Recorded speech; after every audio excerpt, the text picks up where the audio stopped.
Hi எல்லாருக்கும் வணக்கம். இந்த வீடியோவில் என்னோடய ப்ரெக்னென்சி ஜேர்னியில் 3rd ட்ரைமஸ்டர் எனக்கு எப்படி போச்சுங்கிறத தான் பார்க்க போகிறோம். வாங்க வீடியோக்குள்ளே போகலாம். வீடியோ ஸ்கிப் பண்ணாமல் ஃபுல்லாக பாருங்கள். எனக்கு 7th மந்த் எப்பவும் போல தாங்க இருந்துச்சு. நல்லா ஆக்டிவாக இருந்தேன். ரெகுலராக வாக்கிங் போகிறது, வீட்டில் கொஞ்சம் கொஞ்சம் வேலை செய்கிறது அப்படின்னு என்ன நானே ஆக்டிவாக வச்சுக்கிட்டேன். எனக்கு 7th மந்தில் இருக்க 2 ப்ராப்ளம் எனக்கு சுகர் லெவல் குறையணும். அது போக ஹெச்பி எனக்கு கம்மியாக இருந்துச்சு. அதை இம்ப்ரூவ் பண்ணணும். இது 2 தான் என்னோடய டார்கெட்டாக இருந்துச்சு. வீக்லி 3 to 4 டேஸ் கீரை கண்டினியூஸாக எடுத்துக்கிட்டேன். அப்புறம் டெய்லி முருங்கை சூப் குடித்தேன். ஸ்கிப் பண்ணாமல் டெய்லி முருங்கை சூப் குடிச்சிட்டு இருந்தேன். ஆனால் நான் ரைஸ் எடுத்துக்கிட்டேன் அந்த மந்த்து. அதனால் எனக்கு அந்த மந்த் எண்டு செக் பண்ணப்போ ப்ளட் சுகர் 136 பாயிண்ட் இருந்துச்சு ஆஃப்டர் மீல். வெயிட்டில் பெருசாக டிஃப்ரென்ஸ் இல்லை. லாஸ்ட் மந்த் கம்பேர் பண்ணும்போது ஒரு 200 to 300 கிராம்ஸ் தான் இன்க்ரீஸ் ஆகிருந்துச்சு. அந்த மந்தில் எனக்கு ஸ்ட்ரெச் மார்க்ஸ் வர ஆரம்பிச்சுது. ஸ்டார்டிங்கில் ஒரு மாதிரி இருந்துச்சு, அப்புறம் போக போக பழகிருச்சு. அந்த மந்த்லேயே எனக்கு ஹார்ட் செக்கப் எழுதி கொடுத்துருந்தாங்க. இது யூஸ்வலாக எல்லா ப்ரெக்னென்ட் லேடிஸ்க்கும் 8th மந்தில் எடுப்போம் அப்படின்னு சொல்லியிருந்தாங்க டாக்டர். அந்த ரிப்போர்ட்டை இன்னொரு 15 டேஸில் க்ரோத் ஸ்கேனுக்கு வரும்போது கொண்டுட்டு வாங்க அப்படின்னு சொல்லியிருந்தாங்க. அந்த செக்கப் முடிச்சுட்டு எங்களுக்கு 10 டேஸ் கேப் இருந்துச்சு.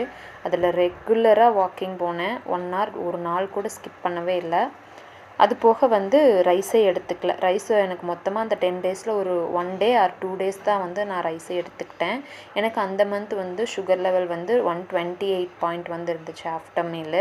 இதை இப்படியே குறைச்சிட்டே வாங்க அப்படின்னு சொல்லியிருந்தாங்க. க்ரோத் ஸ்கேனில் பேபி நல்லாயிருக்கு, இது பேபி செப்பாலிக் பொசிஷனுக்கு வந்துருச்சு அப்படின்னு சொல்லியிருந்தாங்க. அதுக்கப்புறம் ஒரு 15 டேஸ்க்கு அப்புறம் செக்கப் வர சொல்லியிருந்தாங்க. அந்த 15 டேஸில் தான் எனக்கு ஒரு நாள் பயங்கரமாக பேக் பெயின் இருந்துச்சு. அப்புறம் வெஜைனல் ஏரியாலாம் பெயின் ஆக ஆரம்பிச்சிருச்சு. அந்த 2 காலம் மூவ் பண்ணாவே பயங்கரமாக பெயின் ஆக ஆரம்பிச்சிருச்சு. நான் பயந்துட்டு வாக்கிங் போகிறதையெல்லாம் ஸ்டாப் பண்ணிட்டேன்.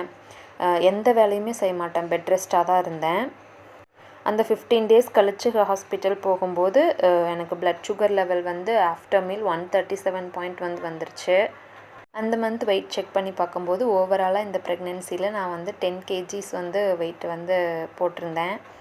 இந்த வெஜைனல் பெயினுக்கு செக் பண்ணி பார்த்துட்டு பேரபிளாக இருந்துச்சுன்னா வாக் பண்ணிக்கோங்க, எந்த ப்ராப்ளமும் இல்லை அப்படிங்கிற மாதிரி சொல்லியிருந்தாங்க.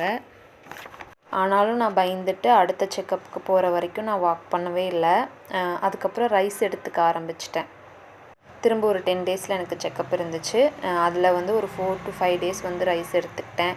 அப்புறம் இடையில ஒரு 2 நாள் ஸ்வீட் சாப்பிட்டேன். அதனால் திரும்ப செக்கப் போகும்போது எனக்கு 141 பாயிண்ட் இருந்துச்சு சுகர் லெவல் ஆஃப்டர் மீல். இதான் 9th மந்தோட ஃபஸ்ட்டு செக்கப்பு.